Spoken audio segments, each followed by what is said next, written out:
આજે તો પોગી ગયા મોરારી બાપુની કથામાં અને વિવાનને લઈ દીધી આપણે લાઇટવાળી છત્રી। જય માતાજી ને જય શ્રી કૃષ્ણ બધાને। કેમ છો બધા મજામાં ને? તો સ્વાગત છે તમારું મારા આ નવા બ્લોગમાં। પછી તો સવારમાં ચા નાસ્તો કરીને પછી તો ચાલુ કરી દીધું આપણે કચરા પોતા કરવાનું। કચરા પોતા કરીને પછી તો આપણે વિવાનભાઈને નવરાવવાના હતા, એટલે વિવાનભાઈને પછી તો આપણે નવરાવી દીધા। નવરાવીને પછી તો આપણે વિવાનભાઈને પહેરાવી દીધા કપડાં, પણ આપણે તો ઉતાવળમાં પહેરાવતા હતા, મમ્મી ધીરે ધીરે પહેરાઈને મને મારા હાથ ભાંગી જશે। હા ભાઈ લે હસશે બસ। પછી તો વિવાનભાઈને આપણે રમતમાં લગાવી દીધા અને આપી દીધા સાબુદાણા ખાવા માટે। વિવાનભાઈ રમે છે તો આપણે તો પછી ધોઈ નાખ્યા કપડાં, અને કપડાં ધોઈને નાહીને બહાર નીકળ્યા તો વિવાનભાઈએ છાશ ભરવાની કીટલી લઈને તેનાથી રમત ચાલુ કરી દીધી। પછી કે મમ્મી હું તો છાશ વેચું છું, તારે છાશ પીવી છે? પણ ઢાંકણું બંધ ન થયું એટલે એણે પગ માર્યો। અને પછી તો આપણે બિરયાની બનાવવાની હતી એટલે વિવાનભાઈ કે મમ્મી મારે તો ખાવા છે ટામેટાં, આ લે તુંય ખાઈ લે ટામેટાં। વિવાન ટામેટાં ખાય છે ત્યાં તો આપણે છે ને ટામેટાં બટેટા અને ડુંગળીને બધો મસાલો કરી લેવાનો છે બિરયાની માટે। પછી તો આપણે બધો મસાલો મોળી લીધેલો હતો, અને પછી તો એક કુકરમાં તેલ નાખીને તેમાં રાઈ ને જીરું નાખીને પછી તેમાં મરચાં અને ગરમ મસાલો લીમડી બધું નાખી દીધું। થોડી વાર ચડવા દઈને પછી તો આપણે નાખી દીધી અંદર ડુંગળી। પછી તો બધું અંદર નાખીને સરખી રીતના કરી લીધું મિક્સ, અને પછી તો આપણે બિરયાની નાખી દીધી હતી અંદર જે ભાત હતા તે, અને પછી કુકરનું ઢાંકણું કરી દીધું હતું બંધ, અને થોડા જ સમયમાં વાગવા લાગી સીટી વાગીને પછી જોયું તો એકદમ આપણી બિરયાની થઈ ગઈ હતી તૈયાર મસ્ત મજાની, જેનો લુક કંઈક આવી રીતના આવતો હતો।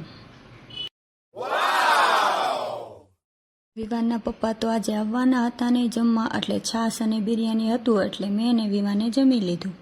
પછી તો પડી ગઈ હતી સાંજ, અને હું વિચારતી હતી કે આજે તો રસોઈ વહેલા થઈ ગઈ છે તો કેમ નહીં આપણે મોરારી બાપુની કથા છે ત્યાં જઈએ। તો વિવાનના પપ્પાને કીધું ને ચાલો ને ત્યાં લઈને જાવ ને કથામાં, તો કે હાલો। પછી તો હું વિવાન અને તેના પપ્પા નીકળી ગયા અમે અમારી બાઇક લઈને કથા તરફ જવા માટે। પછી તો ત્યાં જઈને જોયું તો કીર્તિભાઈનો પ્રોગ્રામ હતો ચાલુ, પણ કેટલું માણસો હતું। પછી તો પ્રોગ્રામ ચાલુ હતો એટલે અમે પણ ત્યાં બેસી ગયા અડધી કલાક જેટલું પ્રોગ્રામમાં।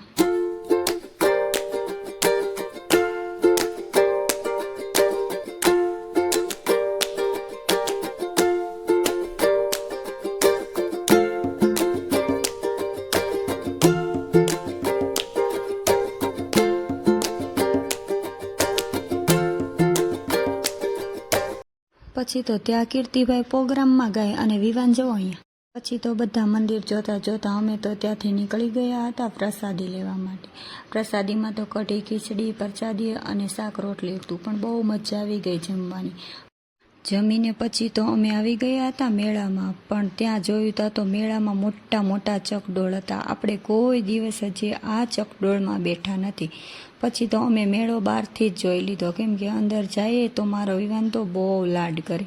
પછી તો વિવાનને એક લઈ દીધી લાઇટવાળી છત્રી અને સમજાવી દીધો, અને પછી તો નીકળી ગયા ઘર તરફ આપણે। અને વચ્ચે આવતું હતું તકદીર શરબત, એટલે આપણે તો પછી પીવાનું હતું શરબત। તો વિવાનને તેના પપ્પાએ બે લઈ લીધું દૂધ કોલ્ડ-ડ્રિંક।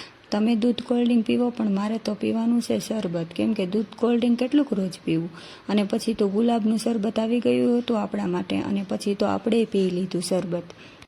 તો બસ હવે આ વિડીયોમાં બસ એટલું જ તે। હવે મળશું આવા બીજા નવા વિડીયોમાં। જો તમને મારો આ વિડીયો ગમ્યો હોય તો આ વિડીયોને તમે લાઈક કરજો, શેર કરજો અને સબસ્ક્રાઈબ કરજો। બાય બાય અને જય માતાજી।